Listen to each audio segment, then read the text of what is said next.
안녕하십니까? 이번 시간에는 유통산업에 영향을 미치는 환경들에 대해서 2시간에 걸쳐서 설명을 하겠습니다.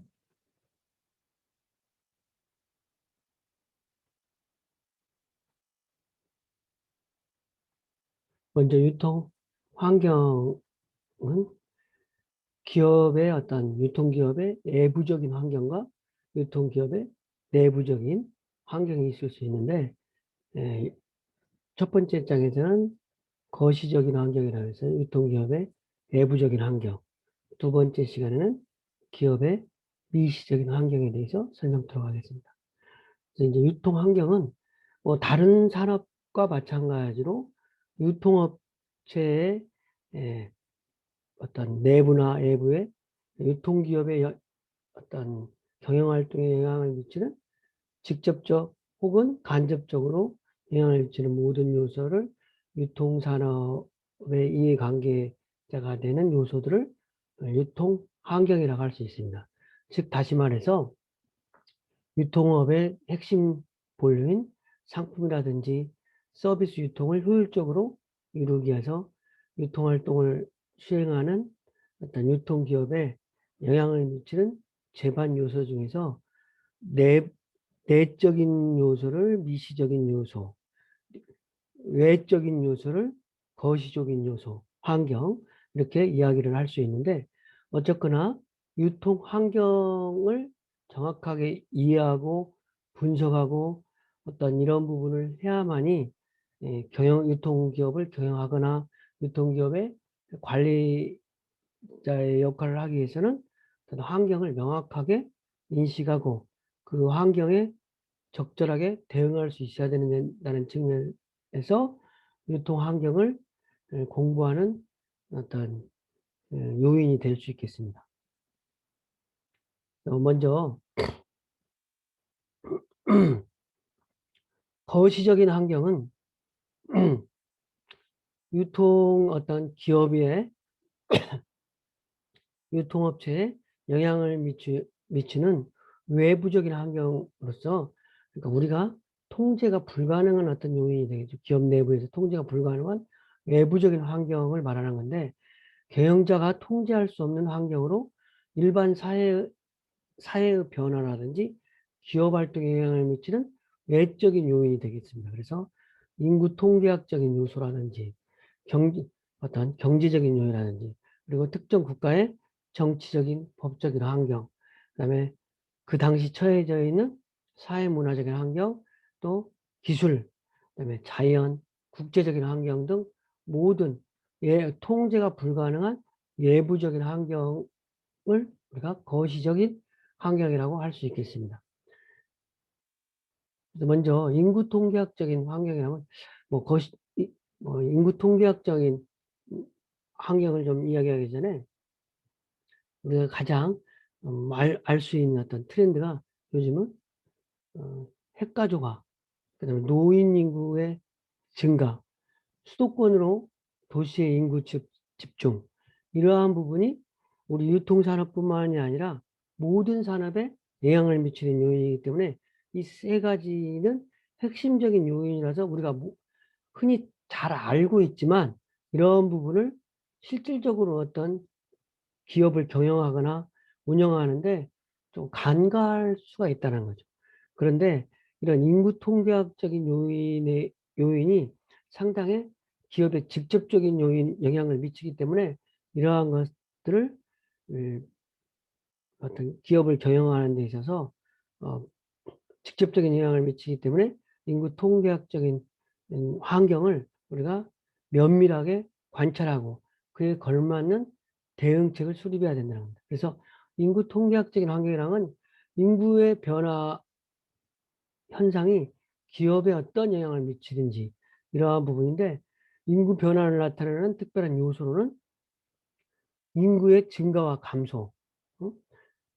그러니까 특정 지역의 인구가 증가한다는 특정 지역의 인구가 감소하는 부분, 그리고 이 가족 구조가 어떻게 되는 건지, 요즘 같으면 핵가족 1인 가구가 뭐 한 30% 이상 되는 부분, 그다음에 결혼을 지연하고 늦게 한다든지, 그리고 뭐 연령, 성별, 인종 이런 부분은 여러 가지 우리가 뭐 우리나라 같은 경우에는 뭐 인종이라든지 이런 영향은 그렇게 크다지 미치지는 않겠지만 어쨌든 인구의 구성이라든지 구조는 지속적이면서 장기적으로 추세적인 어떤 성격을 가지면서 어떤 환경에 영향을 미치기 때문에 이런 어떤 그 거시적으로 어떤 영향을 미치는 건지 앞으로 10년 후에 어떻게 될 것인지 이러한 부분을 고려하면서 어떤 기업을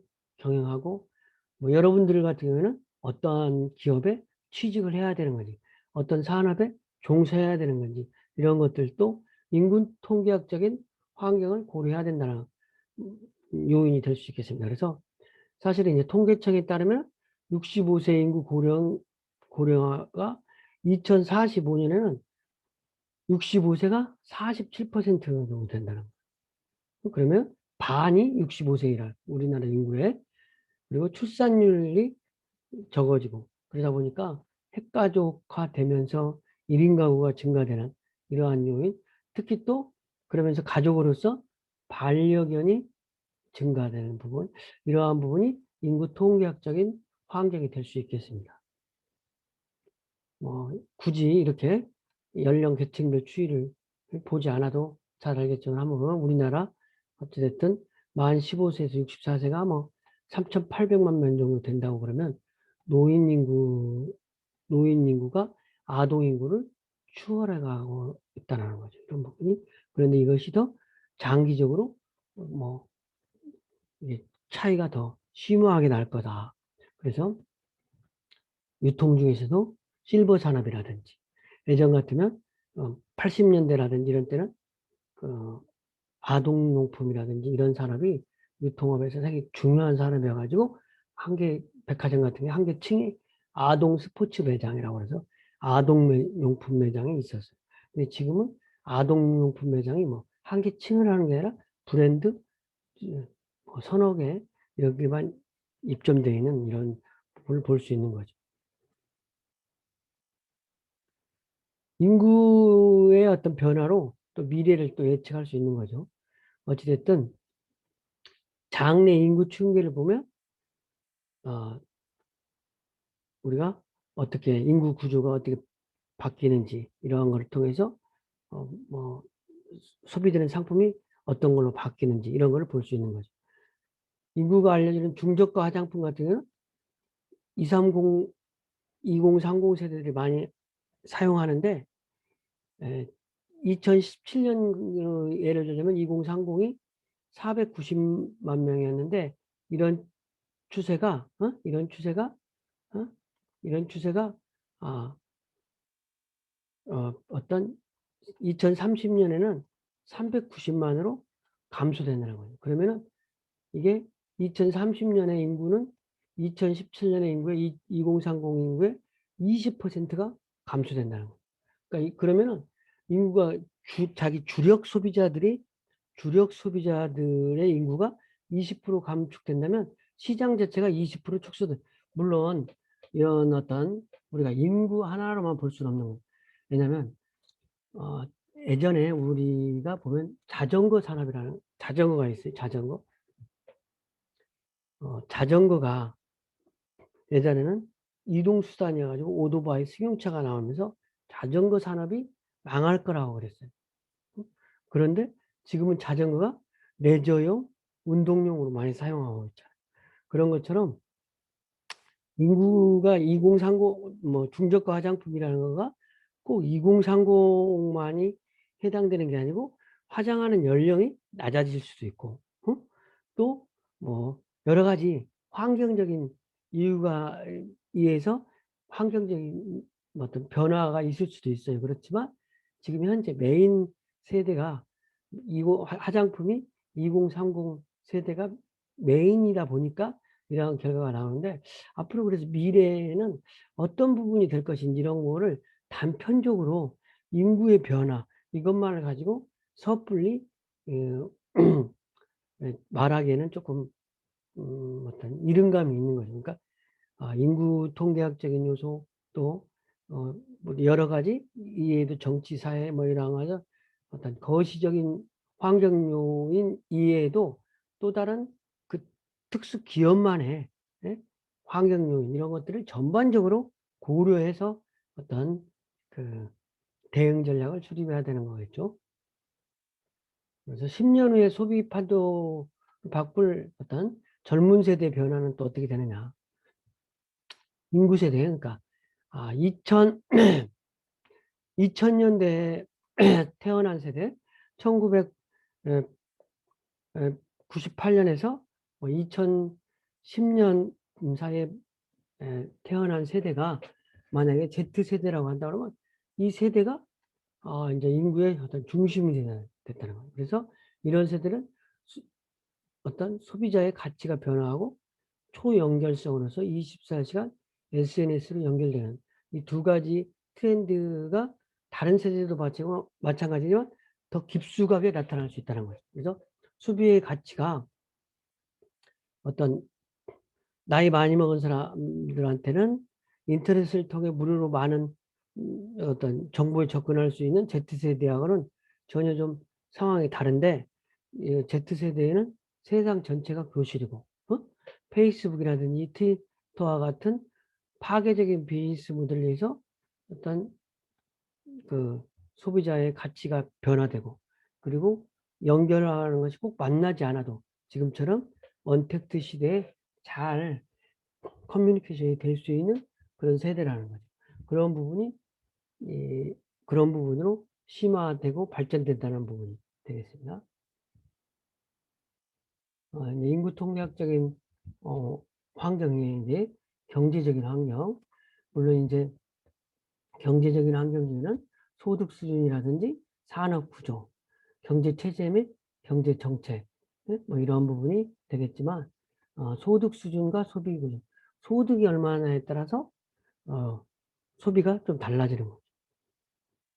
사실은 이제 어, 선생님이 뭐 60년대생인데 60년대 지금 현재와 같은 삶을 소비 생활을 할 거라고 어렸을 때는 생각지도 못했어요.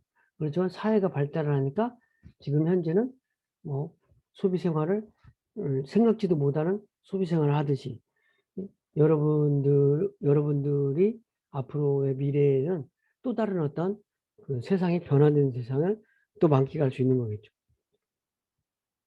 소득 수준과 소비 구조는 소득은 경제 상황과 소비자의 구매력에 영향을 미친다. 일례로 뭐 지금 이제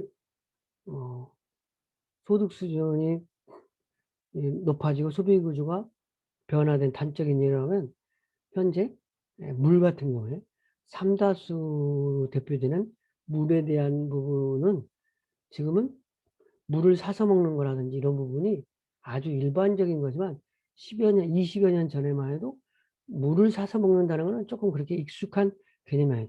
정수기 정도 이렇게 많이 있었죠. 그래서 이런 부분이 소득 수준과 소비 구조 이런 부분은 상당히 세상을 확실하게 변화시킨다는 거. 그리고 이제 소득 수준에 있어서 국민소득이라는 거하고 GNP라는 거하고 GDP 이러한 것들이 국가의 부 이런 것들이 이제 유통산업에 영향을 미치고 유통산업뿐만 아니라 다른 산업에도 영향을 미치는 요인이 될 수 있는 것입니다. 그리고 이제 산업 구조가 우리가 영국에서 시작된 1차 산업혁명, 그 다음에 2차 산업혁명, 3차 산업혁명이 컴퓨터 기반과 인터넷 기반이 나왔다면 지금은 정보 기술과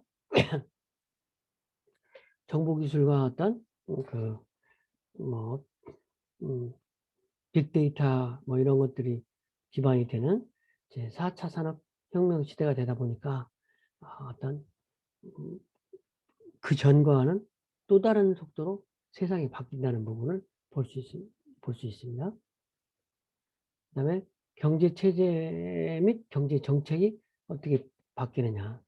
지금 화폐와 은행제도, 자본시장, 이자율과 환율, 뭐 이렇게 거시적인 얘기를 떠나서 지금 이자율이 금리가 뭐 1.5% 예금 금리가 뭐 1% 내에 뭐 이러다 보니까 지금 아파트 가격이 오르고 주식 시장이 오르고 이러한 것들은 기업을 하는 환경에 많은 영향을 미치는 거죠.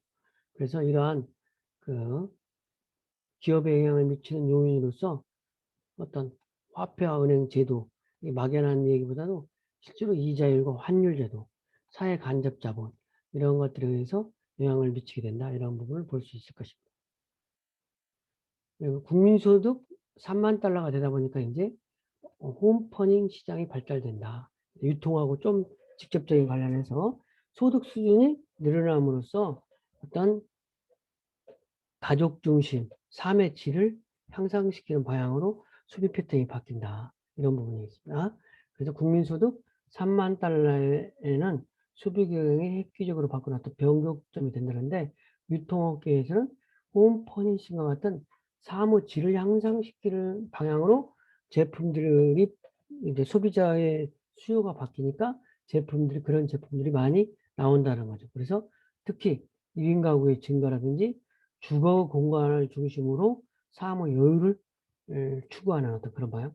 물론 이제 여기에 더 배가 돼서 컨택트 시대가 돼가지고 더더욱 이게 더 많이 돼서 이제 아파트 같으면 예전에는 24평, 33평 이런 부분이 인기 평수였다면 지금은 대형 평수 이런 부분이 인기 평형이 되는 것처럼 그래서 홈퍼니싱 시장 규모가 2008년도에는 이렇게 미비했던 거가 2023년에 18조 원으로 추정됩니다.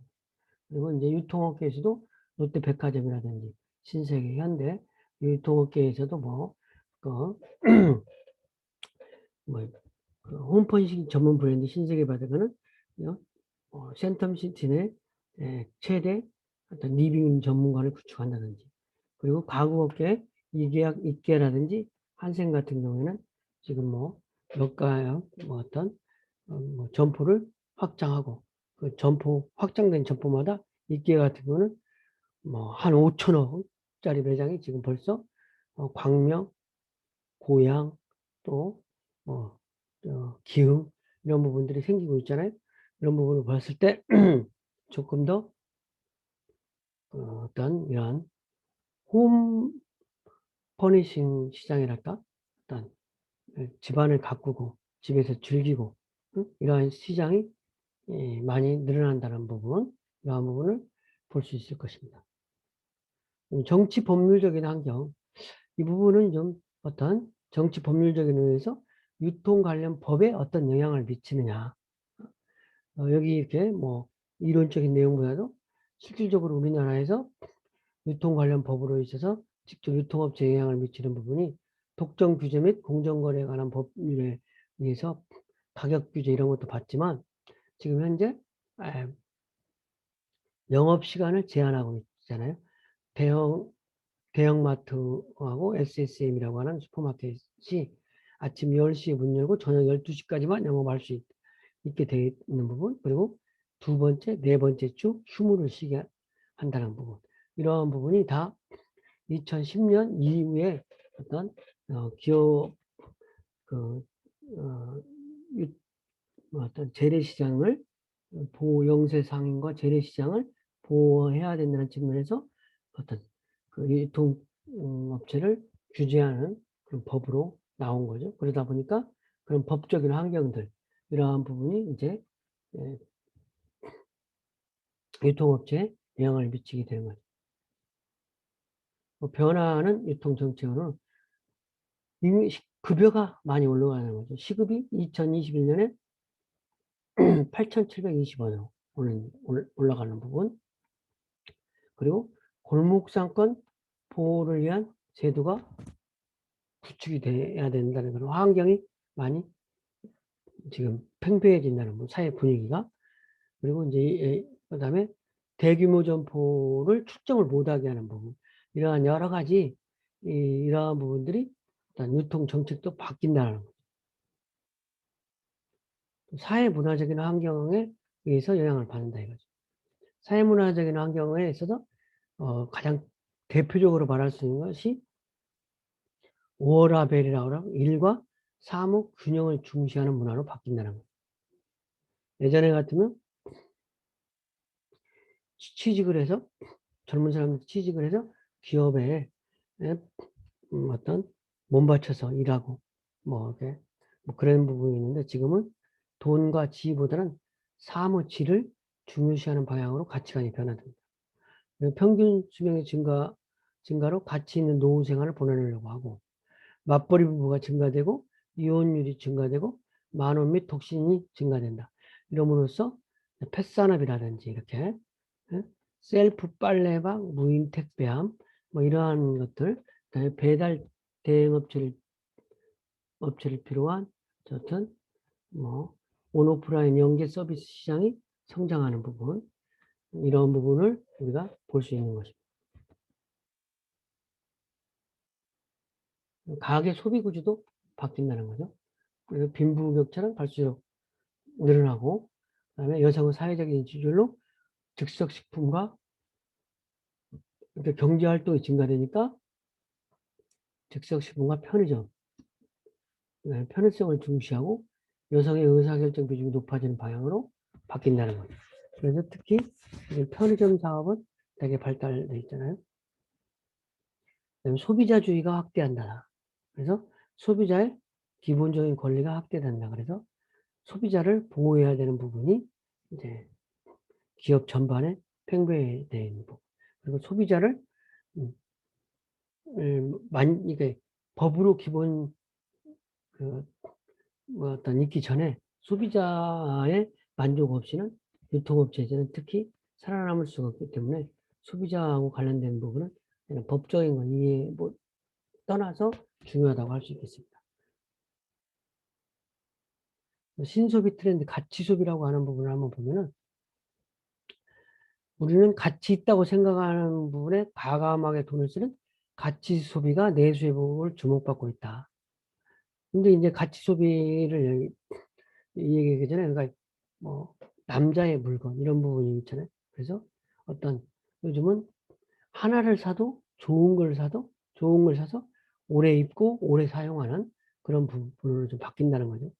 물론 이제 다이소가 막 신장을 하고 그런 것처럼 일회용 산업, 간편 이러한 부분, 편의성 이러한 것도 있지만 또 내구재 뭐 이런 것들의 소비는 어떤 좋은 걸 하나 사서 오래 쓰는 방향으로 바뀐다. 이러한 부분이 어떤 트렌드겠다. 그래서 이런 부분을 볼 수 있게 됩니다. 롯데백화점에서는 색조 화장품을 구매한 고객 중 20대의 매출 비중이 26.3%였는데 전체 화장품 구매자 중 20대 비율이 12.3%인데 비해서 2배 이상 높다는 거. 그래서 이런 어떤 색조 화장품 이런 부분들이 20대 여성들이 많이 살고 또 한정판에도 많이 구매를 한다. 이런 부분을 맞게 상품도 구비해놓고 또 그런 부분을 팔기 위해서 노력을 하는 부분, 이런 부분을 우리가 볼 수 있겠습니다. 기술적인 환경에 의해서도 우리가 영향을 받는 거죠.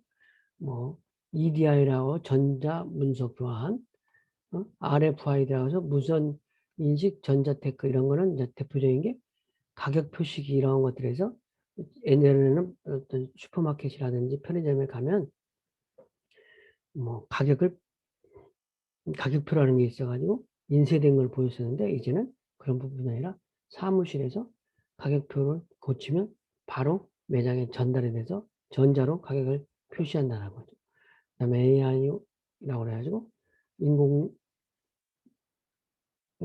인공지능이라든지 사물 인터넷, 빅데이터 이런 것들이 실제로 매장에서 일어나서 그 다음에 요즘에는 계산을 할 때 뭐 신용카드로 계산하는 부분이 뭐 확대하기도 전에 요즘은 페이라고 해가지고 롯데 L페이라든지 삼성페이 페이로 전자계 결제를 하는 이런 것들이 늘어난다는 거죠. 이러한 것들이 유통업에 영향을 미치게 되는 것이고 손안의 퍼스널 쇼프라고 해서 어찌됐든 챗봇 대화형 커머스 본부를 뭐 구성한다고 이런 부분이 이제 어떤 회사에 이러한 부분이지만 실제로 여러분들이 일상생활에서 구매를 하고 그럴 때 이제 핸드폰으로 구매하고 이런 거가 10여 년 전에만 해도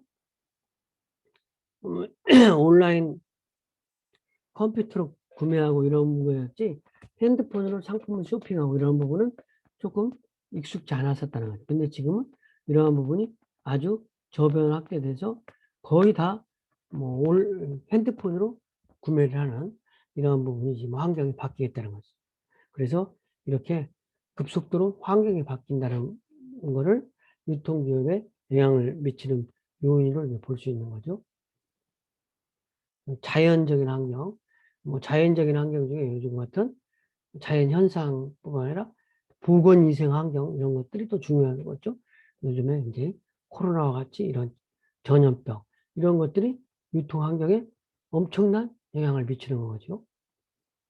눈의 유통 경쟁이라 눈도 눈 같은 거 이런 거는 하루 눈 내리는 날은 별로 안 좋지만 눈이 많이 내려가지고 한 겨울에 그러니까 유통업체에서는 추우면 겨울에는 춥고 여름에는 덥고 이래야 이제 장사가 잘 되는 거예요. 장사하는 사람은 장사하는 매장은 겨울에는 추워야 방한용품 이런 게 많이 월동용품 이런 게 나가는 거죠. 또 여름에는 더워야 냉장고 에어컨 이런 게 많이 나가는 거예요. 그리고 옷도 뭐 여름 양 상품들이 많이 팔리는 거죠. 그러니까 이렇게 우리가 사계절이 뚜렷하다. 뚜렷하다는 거는 옷이라든지 이렇게 이런 것들이 변화되는 거죠. 근데 항상 봄이다 그러면 봄은 한번 사가지고 사계절 입을 수 있다는 거죠. 근데 사계절이 뚜렷함으로써 이게 패션이 바뀌는 거죠. 그래서 이 부분이 눈의 경쟁이라고 하는 걸 장기적으로 좋지만 하루는 일단 별로 좋지 않다. 눈이 많이 올수록 다양한 방한용품 수요가 늘어나서 매출도 올라가지만 눈 오는 날, 비 오는 날, 그 딱 당일 날은 좀 매출이 준다. 뭐 이런 것이. 네. 사실은 이제 그, 그 계절, 일기예보와 일기예보 이런 것들이 유통업체에 되게 영향을 많이 미치는 거예요. 그래서 비 오는 날 전일에 비가 왔느냐 안 왔느냐. 하루하루 매출에는 상당한 영향을 미친다. 이렇게 말씀드릴 수 있겠습니다. 국제적인 환경도 유통업에 영향을 미치는 거지. WTO라고 가지고 그다음에 경제 블록화하는 부분. 이 WTO는 국경 없는 무한 경쟁 시대를 도입해서 이제 우리가 이런 부분이 이제 그 온라인으로 그 미국에 있는 상품을 구매하고 구매 대행 뭐 이런 부분들도 많이 오고 그다음에 캐나다의 뭐, 음, 뭐, 뭐 파카 이런 것들은 우리 길거리에서 많이 볼 수 있는 어떤 그런 패션이 되겠죠. 어찌든지 이렇게 세계가 어떤 쇼핑의 단일 대우로 묶어지는 이러한 부분을 국제적인 환경을 떠나서 지금 현재 여러분들이 구매하고 있는 패턴에서도 볼 수 있는 거죠. 중국에서도 자취를 감추는 기회. 우리가 한때는 이마트, 롯데마트가 중국에 많이 진출했었는데 이제 중국의 사드 보복에다가 까다로운 규제로 뭐 또 지금 같은 해외 왕래를 못하다 보니까 뭐 중국 사업을 다 철수하거나 폐업했다 이런 부분이 되죠. 한때는 대형 그러니까 이마트 같은 경우도 중국에 무궁무진하게 막 진출했는데 롯데도 2018년 이런 기점을 통해서 전부 다 매각하고 중국에는 지금 유통이 CJ라든지 오리온 초코파이 뭐 이런 것들은 아직 많이 유행을 하고 있지만 뭐 유통업체는 상당 부분 철수했다고 볼 수 있겠습니다. 그래서 이상으로 예부적인 환경을 봤는데 요점적으로 말씀드리는 것은 기업의 내부적인 환경이 기업에 영향을 미치듯이 유통기업에서도 기업 내부적인 환경에 영향을 미친다. 그렇지만 그 중에서 대표적인 것이 인구 통계학적으로 인구의 구조가 어떻게 변화될 거냐. 이러한 부분은 상당히 영향을 미친다. 그래서 특히 고령 인구의 증가, 1인 가구의 증가, 그 다음에 맞벌이 부부의 증가, 이러한 부분들이 어떤 사회 유통에 어떤 영향을 미치는 것인지, 그리고 또 다른 어떤 소비자들의 변화, 이러한 부분들이 어떻게 영향을 미치는 것인지, 이러한 것들은 그 전반적인 유통 환경에 영향을 미치는 중요한 요소라고 말씀드릴 수 있겠습니다. 이상 강의를 마치겠습니다.